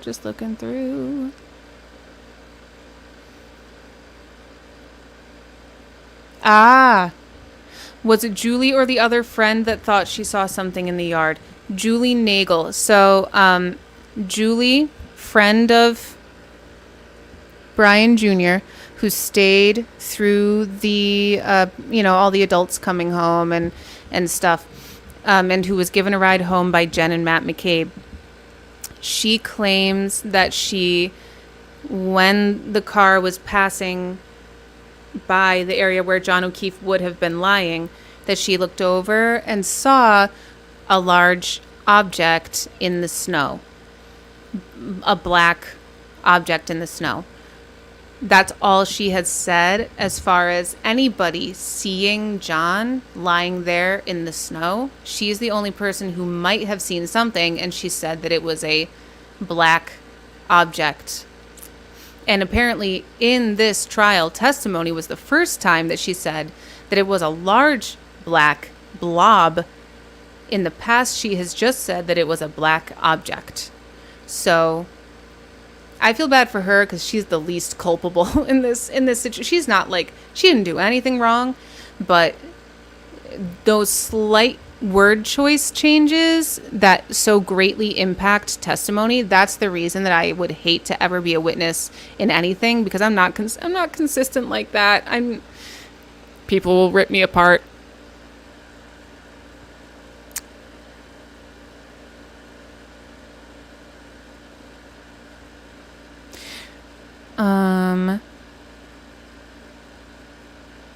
Oh, hi, Jenny. Hi, I'm glad you're here.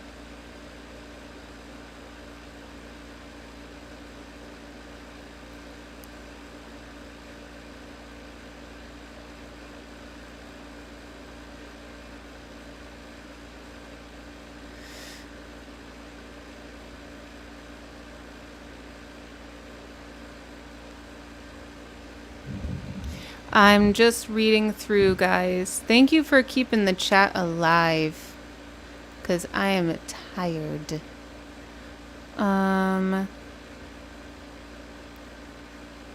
Yes, worth noting for sure, Brian Higgins delivered his own edited version of his texts with Karen Reed to the police. So Brian Higgins and Brian Albert being a Canton police officer and Brian Higgins being a federal agent of the federal government, they both conveniently got rid of the phones that they had at the time, shortly before or shortly after orders were passed down asking them to preserve the phones. So that doesn't look great. It might not have been illegal, but it doesn't look great. There was also this text in the group chat where Brian Albert told, I believe, Matt McCabe to tell the media that the guy, John O'Keefe, never went into the house. So real nice, real flattering. There's also, yes, thank you guys. You're reminding me of so many things. There were so many things that were discussed in this trial. There are a lot of little phone calls and little texts and little messages going back and forth between the Bryans and the Julie and the Jen in those early morning hours after the party had ended in that 2 o'clock to 3 o'clock hour. A lot of, little calls, little texts, little something that are getting missed or answered or voicemails or deleted that are, everybody's saying, oh, it's butt dials. It's all butt dials. A 22-second long call that was a butt dial. It was answered and it held for 22 seconds, but it was a butt dial. This is what I mean by the prosecution is picking and choosing which things to adamantly disprove. And they're not choosing the right things. This does not look good. There's so many butt dials in this trial. And I agree with you here, Kate. Seems unlikely that everyone at the party is able to keep a secret, so I don't know if it's that strong of an argument. I agree. I'll be honest with you. It's like 20 people of who was all in and out of the house that night. All of them say they did not see John O'Keefe enter the house. It's possible that he just went in and so quickly went to the basement for some reason that nobody saw him, or just just Brian Albert, Brian Higgins, and Colin Albert saw him, and those are the people who wanted to fight him anyways. Like, there's the theory that Brian Higgins, who was texting flirtatiously, if you want to call it that, with Karen Reed, might have wanted to fight John O'Keefe over Karen. That could be something. I don't know. So maybe he just zipped right into the house and just zipped down those stairs to the basement, and things just happened quickly, and they dragged him out to the backyard before anybody knew what had happened because it was downstairs and nobody could hear it. I don't know. But it's a lot of people to all know that John was in the house and not say that under oath, under penalty of perjury. Let alone to also know that he had gotten in a fight or gotten attacked by the dog or somehow died in their house and nobody say anything. It's a lot of people.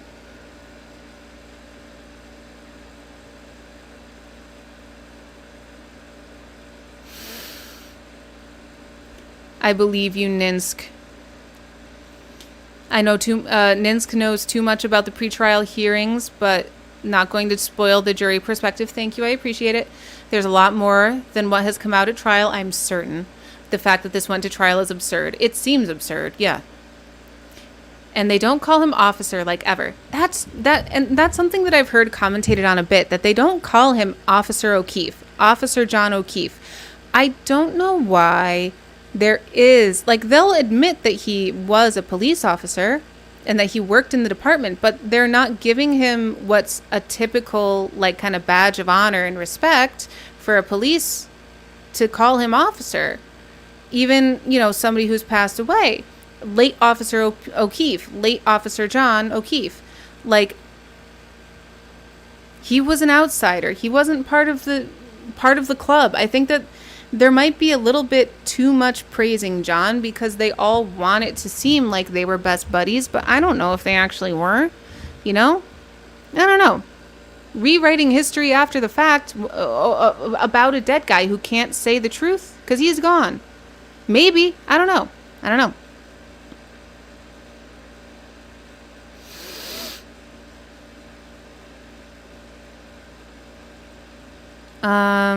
Okay, now we're talking about Jen McCabe. I gotta catch up. Oh, thank you. Behind, but Jen McCabe surrendered her phone to the police after a time, which the defense suggests she used to delete. Yes, thank you. You're reminding me. Incriminating evidence from the phone. She said that she gave her phone to the police after she deleted some texts with her daughters. But after those were deleted, then everything else was given over. Yes, thank you. Yeah. And yes, this is a quote from the 911 call. So Jen McCabe was the one to call 911 when they got there and they found John in the snow because Karen was over trying to warm him up with her body because he was under the snow. I think Carrie was also trying to help with CPR and stuff. And so Jen was the one who called 911 and she says, there's a man in the snow, rather than when she would like to come on to the stand now and say, I was losing one of my great friends, John. He was a great friend. You don't maybe say your friend is lying in the snow. I don't know.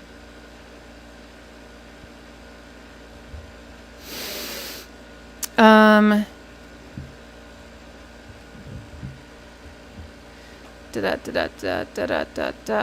just looking through. And this is exactly the point, Kate. The jury should not be on the internet during this, so they wouldn't understand her defensiveness, Jen's defensiveness toward the internet hate. every now and then there's been a couple of times that Jen McCabe and Allie McCabe and I think possibly Colin Albert have been allowed to mention the fact, oh, thank you, my AC, have been allowed to mention the fact that there's been online harassment of them. But yes, the jury should not be able to see it themselves for sure. And that information was going to be kept out of the trial in general, except that the judge believed that the door was opened to that. And I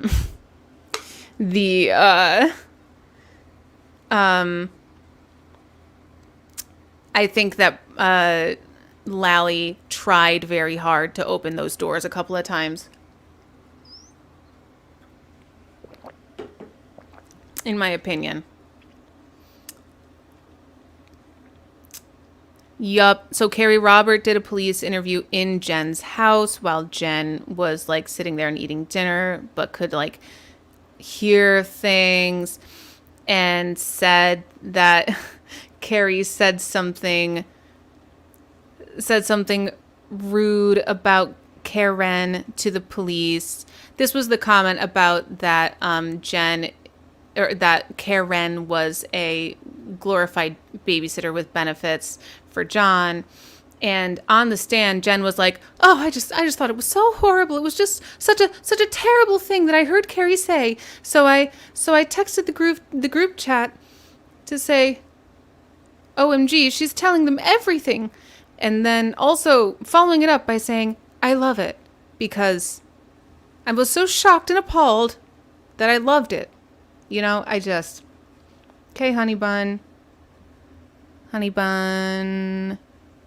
honey muffins.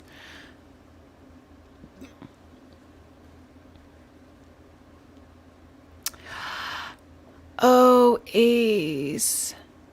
I live in Boston and I've been waiting for a good breakdown because I heard about this, but that it was more complicated. I hope that my video does that for you. Just skip the whole like first 40 minutes, I would say, of me trying to make this. Yeah, that's what I would say. Okay. Thank you, Jenny. I'm so glad this makes sense.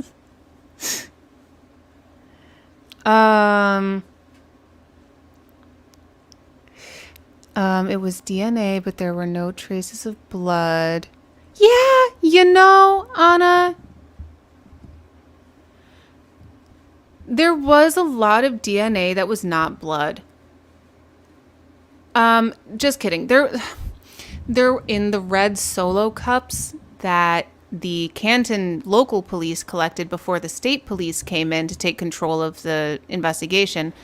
There were droplets of John's blood that had fallen into the snow, and so they used cups to scoop it up with the surrounding snow. So there was blood, but I think it ended up not being testable because of the way that it was collected. I don't know. I really feel like I should remember whatever happened with any blood DNA testing. You can get DNA from blood, right? It's not that late on a Friday that I would not know that. But yeah, there was not like blood on her car. There was blood on the snow, on the ground.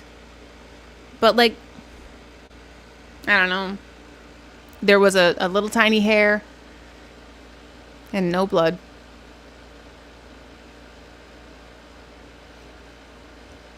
Ah, thank you, Kate. Yes.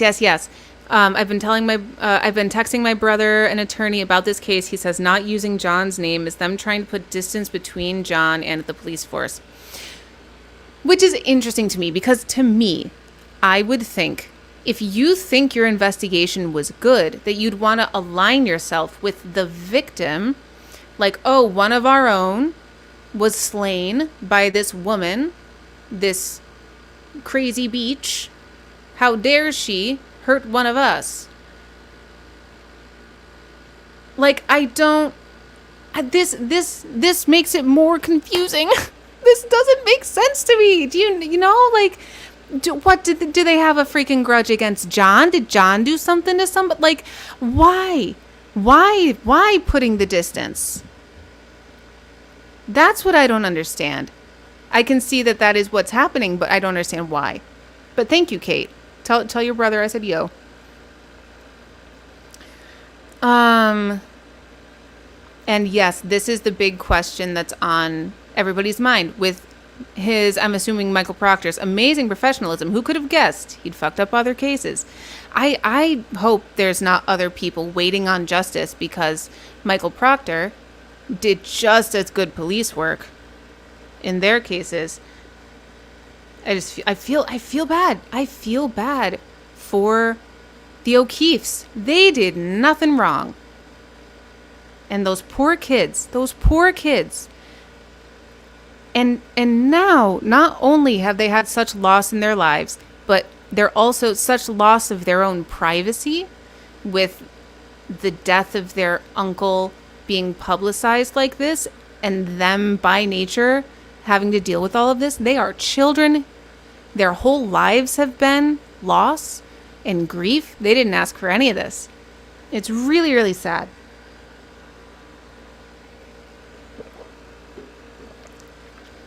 It's really, really sad.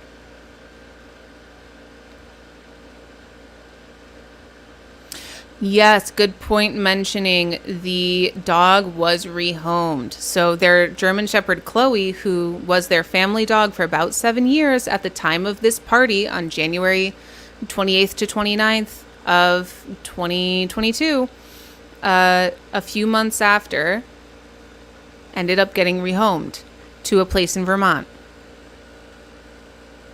Interesting.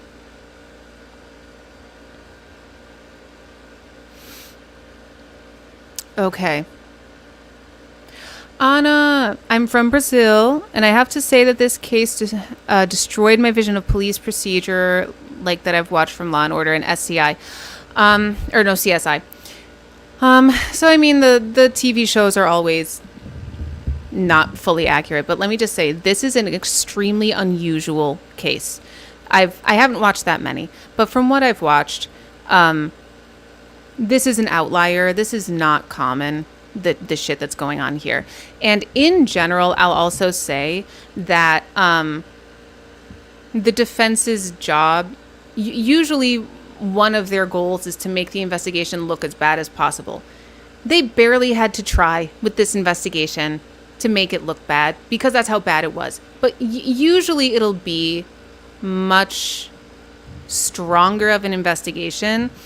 And the defense is like, well, you put a typo. You misspelled this long, complicated word, and therefore this report is inaccurate. Like, not usually, but like I've seen stuff like that where I'm like, okay, that doesn't mean the whole investigation is like flawed because somebody misspelled something. Like, you know, like that kind of shit.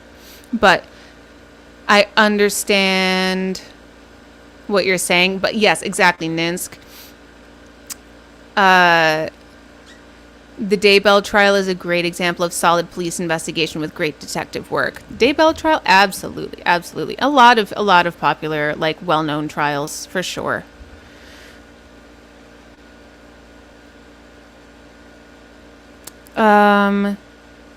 Also, it's important to remember in the USA,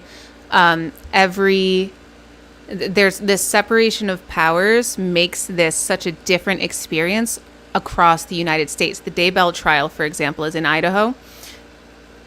Idaho, not Utah, right? Idaho. And this is happening in Boston, Massachusetts. Not quite opposite sides of the country, but far apart from each other. Different state organizations, different local, county, and city organizations, different rules, different sentences for these crimes, like different, for example, the fact that Karen Reed is charged with an intentional murder as opposed to like what I think seems more reasonable based on the evidence they've even presented would be maybe an accidental, a negligent homicide if she accidentally backed her car into him. But the fact that they've even been able to get it to being a murder charge is unique to this situation in Boston. Like maybe in another state that wouldn't have been able to happen, you know? So it's everything is so different state by state, county by county, city by city in the United States. It's really hard to compare one police department to another. So it's just something to keep in mind. I also can't believe this made it to court. Yes, guys, can I just tell you the heartbreak I felt? Like people telling Karen at the scene to shut. Yes, Ninsk. They were so mean to Karen at the scene too, telling her to shut up. That was the most heartbreaking part. It's like Karen is realizing that her boyfriend of like a year and a half, serious relationship, you know, taking care of kids with him. The last conversation they had was a fight, and he's dead, and or close to death, and she had left him voicemails calling him a pervert because he didn't show up at home because she thought he was gone cheating on her, but then she comes to find he's dead on his friend's front lawn, and she feels like she might have been the cause. And so she's rightly freaking the fuck out because I don't know what I would have done I couldn't have handled that. I probably would have passed out. The amount of panic that Karen for some reason like stayed conscious through. I don't know how she even was mobile during that, you know? And they had the audacity to tell her to shut up. Like, come on. These adult women. Like, I don't understand. It's real. That was heartbreaking to me to see.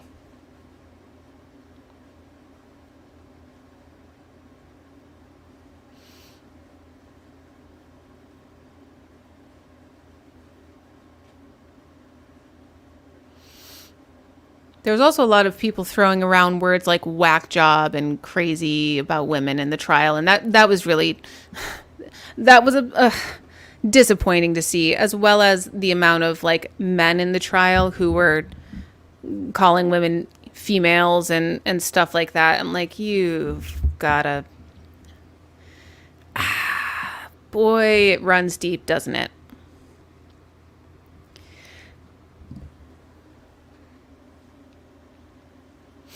All right, I'm caught up in the chat now. And yes, Ninsk, I believed every word of Carrie Roberts' testimony. I don't think she lied at all. I fully believe with that. That's why I'll leave you with this. Again, if you want to watch anything in this trial, watch the two testimonies back to back. Start with Jen McCabe and then Carrie Roberts.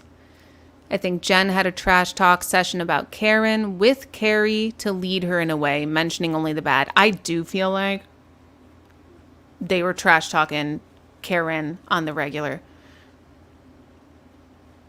I think I was tempted for a second to say I think it was that type of group, but I don't think it was that type of group. I think it was Jen is that type of person. And I think that she might have infected the group with that type of energy. But I don't think that Karen is necessarily that type of person, or Carrie or Nicole. Like a lot of the people that we saw testify are not like that type of person necessarily. Like they don't give off that vibe right away, you know? So we're sitting around 2.5 hours of live stream right now. So I feel like we've said what can be said right now. The state's done. The Commonwealth has rested their case. The defense has started their case this afternoon. They've got a couple days. There might be a rebuttal witness regarding the dog bite testimony that was given today. Other than that, it seems like Emily D. Baker is predicting that the jury might get this case by like Wednesday. So I might be back here on Wednesday or Thursday to do jury day with you guys. I hope that you catch up as much as you can by Wednesday so that we can do jury duty, so that we can try to assess what our verdict would be as a jury. I think that you already know which way that I would vote, but like I said, see, this is This is what sucks. Is I want to say like, well, I'm keeping an open mind going into the defense's case, but like the defense has already presented their case during the prosecution's case, and that's usually not what's supposed to happen. Usually, the prosecution is supposed to have a stronger case than this. So, like, I'm keeping an open mind, but there's nothing, like, the defense isn't going to give me more reasons to trust the prosecution. So, the prosecution missed the boat there. Like, I don't know, man. Let me know what you think about all this in the comments below. If you watch this on the replay, God bless. I might cut out some parts of me trying to put together this this chart. I don't know. Or I hope that you just have a really great patience and tolerance. If you have managed to stick around here until the end, God bless you. Thank you. I hope you like the stream and subscribe to the channel, set your notifications to all so that we can meet here again sometime, especially once the jury has gotten this and we can bring our verdict, or we can decide on our verdict. Happy Friday. I hope you have a fantastic weekend out there. Have a great night. My voice is tired and I have to work in the morning, so I'm going to let you go. Thank you so much. Peace be with you always. Goodbye.